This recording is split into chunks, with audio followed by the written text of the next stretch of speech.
જય આદિવાસી, જય જોહાર। 9 ઓગસ્ટ વિશ્વ આદિવાસી દિવસ નિમિત્તે હું ધનરાજ વસાવા મારા સર્વે આદિવાસી ભાઈ બહેનો, વડીલો, મિત્રો તેમજ આદિવાસી વિસ્તારમાં રહેતા તમામ ભાઈઓ બહેનોને આદિવાસી દિવસ નિમિત્તે શુભેચ્છા પાઠવું છું। આદિવાસી એટલે મૂળ નિવાસી, આદિવાસી એટલે પ્રકૃતિ પૂજક।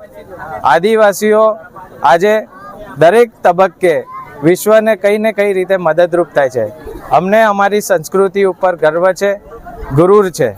એટલે આ તબક્કે હું મારા સર્વ આદિવાસી ભાઈ બહેનોને આપણે સૌએ સમાજના ઉત્થાન માટે એકજૂટ થઈ એકતા જાળવીએ અને આવનાર દિવસોમાં આપણી સંસ્કૃતિને કેવી રીતે જાળવી શકીએ તેના માટે એકજૂટ થઈ આ દિવસે સૌ વચન લઈએ કે આપણે આપણા સમાજને બચાવવા માટે, તેની સંસ્કૃતિને બચાવવા માટે એકજૂટ થઈએ, એકતા રાખીએ તેવી મારી આપ સૌને વિનંતી છે।